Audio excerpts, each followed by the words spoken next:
Mempunyai banyak uang tentu bisa membuat kita bebas melakukan apa saja. Apalagi seorang pria playboy yang punya banyak uang dan gemar melakukan perpusrengan. Akan tetapi setelah selama ini ia pusreng dengan banyak sekali wanita, hanya ada satu wanita yang belum dapat diajak mabar. Wanita itu adalah kakak tirinya yang amat cantik menggoda aduhai mantap, sehingga para lelaki yang melihatnya pasti ingin mengajaknya untuk pusreng berdua. Film kali ini adalah film yang berjudul Cruel Intentions yang rilis pada tahun 1999. Oke, sebelum itu selamat datang para pecandu movie atau para pecandu pusreng. Bagi kalian yang subscribe dan share channel ini, semoga selalu diberi kesehatan dan kebahagiaan yang berlimpah. Yuk, kalau filmnya, ambil posisi nyaman, siapkan cemilan, rebahkan badan dan fokuskan pikiran karena Anda ada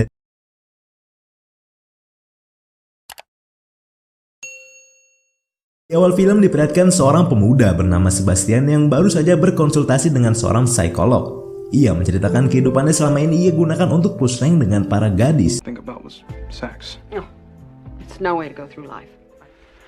That was the old me. I'm cured now. You're gonna do just fine. I hope so. This her? That's my Marcy. Melihat tingkah Sebastian membuat psikolog itu risih dan segera mengakhiri pertemuannya itu. Namun tiba-tiba saja teleponnya berdering. Anak gadisnya lah yang menelpon. Anak gadisnya menangis dan mengatakan bahwa ia baru saja dicampakkan seorang pria dan pria itu telah memposting foto dirinya tanpa kostum di sosial media. Pria itu adalah Sebastian. Hal itu membuat psikolog itu marah besar dan berlari mengejar Sebastian. Bukannya takut, Sebastian malah tertawa dan berkenalan dengan gadis yang baru saja ia temui. Okay. Setelah itu ia datang untuk menemui saudara tirinya yang cantik bernama Catherine Mertwill. Catherine merupakan wanita cantik dan sangat pintar. Ia menjadi panutan di sekolahnya. Hal itu membuat Caldwell mengajak putrinya bernama Cecil untuk bertemu dengan Catherine. Nice to see you again, Mrs. Caldwell. Thanks, my father took me on a trip to Australia. Well, I think we'll be going now. Thank you so much for your help. It was nice meeting you. Mwah. Ciao. Semua orang mengira bahwa Catherine adalah wanita baik, namun ternyata semua itu hanyalah sebuah topeng semata. Catherine merupakan gadis yang memiliki hati jahat. Bahkan ia juga sama seperti Sebastian. Ia gemar pusreng bareng laki-laki. Pada saat itu Catherine sakit hati karena baru saja ditinggalkan oleh kekasihnya. Kekasihnya meninggalkan karena lebih tertarik pada gadis lugu bernama Cecil. Hal itu membuat Catherine dendam kepada Cecil.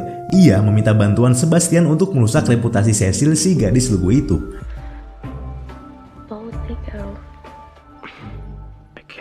Namun kala itu Sebastian menolaknya. Ia tak mau merusak reputasi gadis yang tak bersalah. Kemudian Bastian menunjukkan kepada Catherine gadis yang menjadi sasarannya. Ia memberikan sebuah majalah dan meminta Catherine membuka halaman nomor 64. Di halaman tersebut terdapat sebuah foto gadis bernama Annette Hargrove yang berasal dari kota Kansas. Annette merupakan seorang gadis religius yang pintar. Ia memiliki prinsip bahwa ia akan memberikan kunci goanya setelah ia menikah nanti. Tentu saja itu menjadi tantangan besar bagi Bastian, seorang playboy.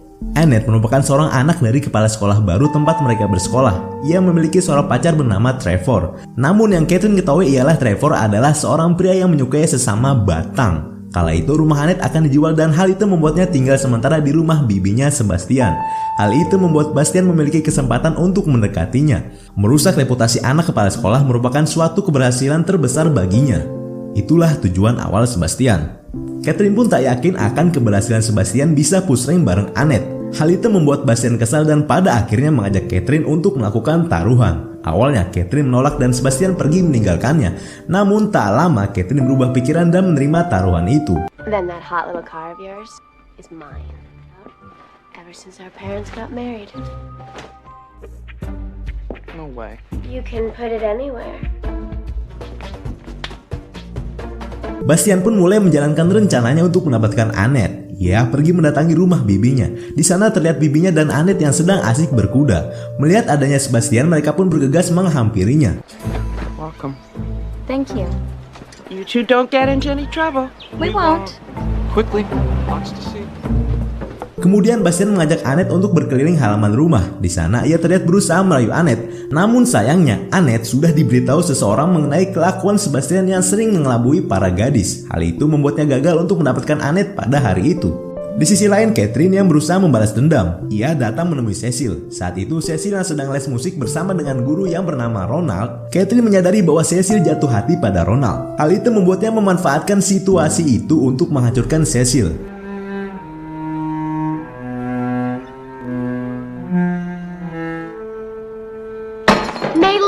careful.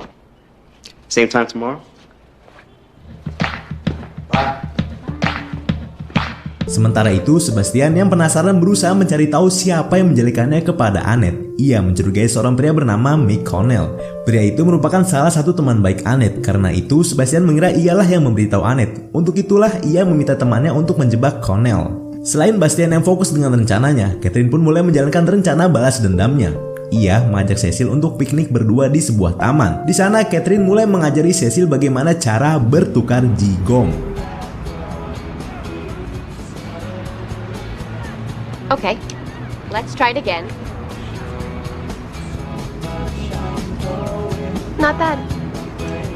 Setelah itu, Catherine berusaha mencari tahu tentang hubungannya dengan Ronald. Cecil yang polos itu pun mulai memberitahu Catherine bahwa ia mencintai Ronald. Dan Ronald pun sudah mengirimnya surat yang kemudian ia simpan surat itu di sebuah rumah boneka antik. Dengan sangat licik, Catherine berusaha terus membodohi Cecil dengan berusaha berpura-pura menjadi teman yang baik. Malam pun tiba, Bastian dengan sengaja memutar sebuah lagu dengan volume yang sangat besar. Hal itu membuat Annette risih dan mendatanginya. Kemudian Bastian kembali mengeluarkan jurus playboy-nya untuk memikat Annette. Ia mengajak Annette untuk berenang bersama pada malam itu, dan Annette pun mau diajaknya berenang. Ketika sedang renang, Sebastian yang mulai mengungkapkan perasaannya dan mulai merayu Annette. Hal itu membuat Annette risih dan akhirnya beranjak pergi dari kolam renang. Setelah itu ia pergi untuk memergoki temannya Annette. Look, Belmont. Okay. Menjebaknya dan memfotonya adalah sebuah bahan untuk Sebastian mengancamnya. Ia memintanya menuruti semua permintaannya. Sebastian meminta Connell untuk mencari tahu siapa yang sudah menjelekannya ke Annette. Dan dengan sangat terpaksa Connell pun mengiyakannya. Di keesokan harinya, teman dekat Annette itu pun berusaha mencari tahu siapa yang sudah menjelekan Bastian kepada Annette. Dan Annette pun memberitahunya. Said Mrs. Caldwell. They met at orientation, right? Mengetahui Caldwell sebagai dalang dari semuanya membuat Bastian kesal dan akhirnya bekerja sama dengan Catherine untuk menghancurkan reputasi Cecil, anak Caldwell. Down, boy. Oh, come on! Lalu kemudian Bastian menelpon Annette dan mengajaknya untuk berjalan-jalan esok hari. Di keesokan hari, Bastian menghabiskan waktu bersama Annette. Sementara Catherine menemui Caldwell untuk memberitahu hubungan Cecil dengan Ronald. Hal itu membuat Ronald diusir dari rumah Cecil dan mereka mulai menjalankan rencananya. Bastian dan Catherine menemui Ronald dan menghasutnya untuk bisa menjalin cinta dengan Cecil diam-diam. Sementara itu, Bastian pun mulai mengajari Cecil tata cara berpush rank. Semua itu mereka lakukan untuk merusak reputasi si gadis lugu tersebut. Di lain waktu, bibinya meminta Bastian dan Annette menggantikannya mengunjungi sebuah panti jompo. Dan mereka pun menuruti hal itu. Setibanya di sana, mereka terlihat menghabiskan waktu bersama para lansia. Setelah selesai di perjalanan pulang, Annette mulai menghibur Bastian dengan tingkah konyolnya. Cut it out! Please stop! Hal itu membuat Bastian tertawa dan merasakan cinta untuk pertama kalinya. Cie. Di sisi lain, Cecil terlihat resah akan hal yang sudah ia perbuat dengan Sebastian semalam. Ia berusaha menceritakan semuanya kepada Catherine. Namun karena kebusukan Catherine yang justru makin membodohi Cecil, Cecil yang polos itu justru senang dan terus menuruti semua perkataan Catherine. Hingga tiba waktu malam, Cecil kembali menghabiskan malam bersama dengan Bastian. Demi sebuah dendam, Bastian tega membongkar aset seorang gadis lugu yang tak berdosa. Di pagi hari, Catherine memergoki Sebastian yang sedang mengamati Annette. Hal itu membuat Catherine merasa ada yang salah dari Sebastian. Hal itu membuat terjadinya perdebatan di antara mereka. She made me laugh. So that's why you're losing our bet? Do you mind if I take my new car for a ride? Namun karena pertaruhan itu membuatnya bersikeras untuk memenangkannya. Tak lama Sebastian pun pergi untuk menghampiri Annette. Ia mendekati Annette lalu kemudian mulai menawarkan jigong serta hendak berpusreng berdua. Namun kala itu Annette menolaknya. Hal itu membuat mereka bertengkar. I can't keep my feelings all bottled up like you. I have feelings for you, Sebastian. Then what's wrong? That's not fair. Why can't we be together? It's because I don't trust myself with you. Annette pun bergegas pergi meninggalkan Bastian. Pada malam hari, Bastian datang ke kamar Annette. Awalnya ia bermaksud untuk berpamitan padanya. Namun tiba-tiba saja Annette mendekatinya dan perlahan bertukar jigong. Lalu ia menariknya ke dekat tempat tidur dan mulai melepas asetnya. Namun anehnya Bastian tidak tega untuk pusreng bareng si Annette. Hingga pada akhirnya Bastian pun meninggalkan Annette di kamar tanpa mabar sedikit pun. Di keesokan pagi, Catherine yang sudah berada di atas tubuh Bastian pun membangunkannya. Ia memberitahu bahwa Annette sudah pergi. Hal itu membuat Bastian bergegas pergi mencarinya. Mengetahui Annette ada di stasiun, ia pun bergegas menyusulnya. Hingga tibalah di suatu stasiun. Di sana ia berhasil menemukan Annette.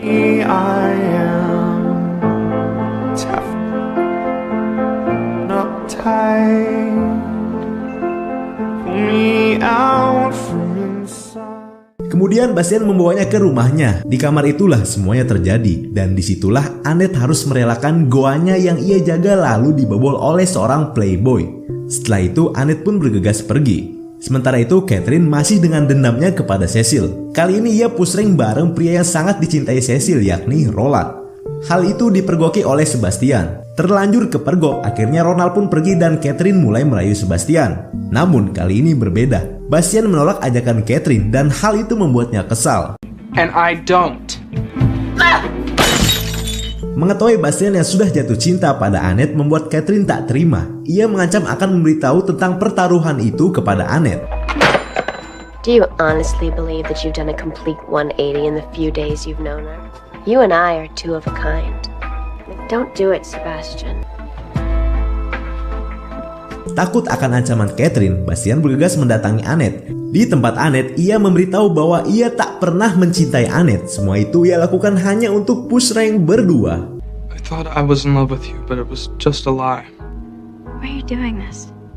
The fact of the matter is, there is someone I love. You mean nothing to me. You're such a coward. Look at yourself. You're shaking. Get out! Don't touch me. Just leave.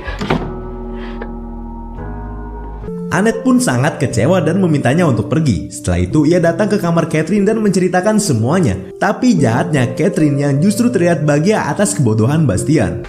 You gave up on the first person you ever loved. And now you've completely blown it with her.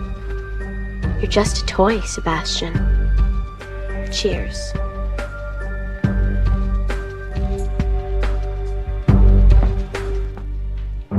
Goodbye, Sebastian. Mengetahui jahatnya Catherine membuat Bastian menyesali semua perbuatannya itu. Ia berusaha mendatangi Annette untuk meminta maaf dan memperbaiki semuanya. Namun Annette sudah tak mau menemuinya. Hingga akhirnya ia pun menitipkan surat dan sebuah jurnal harian miliknya. Annette pun menerimanya dan mulai membacanya. Dear Annette, the truth of the matter is, being with you was the only time I have ever been happy. I succeeded in hurting the first person I loved, my journal.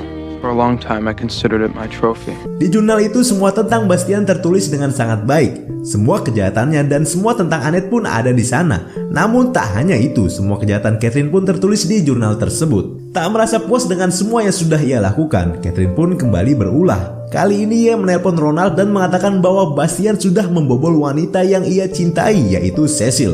Mendengar hal itu membuat emosi Ronald memuncak. Dengan sangat emosi, Ronald bergegas pergi mencari Bastian untuk memberinya pelajaran. Sementara itu, Bastian yang kala itu berada di depan tempat tinggal Annette terlihat kelelahan dan bergegas pulang. Annette yang melihat hal itu berusaha menyusulnya. Namun di tengah perjalanan, Ronald bertemu dengan Bastian dan terjadilah perkelahian.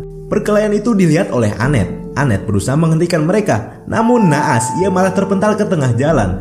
Terlihat sebuah mobil melaju kencang ke arah Annette. Melihat hal itu, Bastian pun berlari dan menyelamatkan Annette.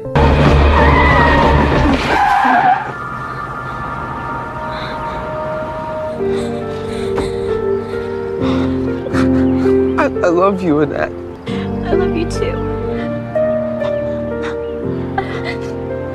Hingga akhirnya Bastian tertabrak oleh mobil dan meninggal di tempat. Libur sekolah telah usai. Di sekolah terlihat semua orang berduka atas meninggalnya Bastian. Di tengah duka yang menyelimuti, Annette memergoki Catherine yang sedang mengkonsumsi garam premium atau disebut barang haram. Tak hanya itu, Annette yang telah membaca jurnal Bastian dan mengetahui semua kejahatan Catherine berniat memberitahunya kepada semua orang. What we should learn from this and to resist the temptations of peer. Unfortunately, the one person I know he's looking down on us today and... What is going on? Don't you people have any respect?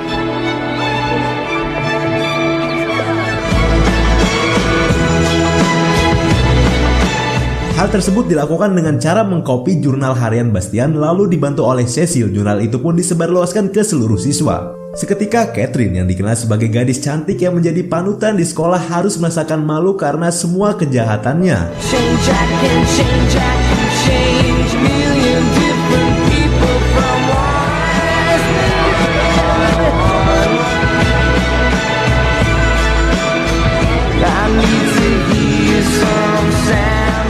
Ending yang menjigongkan. Begitulah akhir dari film ini. Bastian si playboy yang pada akhirnya mengorbankan nyawa demi sebuah cinta pertamanya, serta Catherine gadis cantik yang memiliki hati kejam harus menanggung akibat dari semua kejahatan yang telah ia perbuat dengan setimpal. Terima kasih pada kawan-kawan penggemar Push Rank serta selamat berimajinasi. Saya Bos Pecandu pamit undur diri.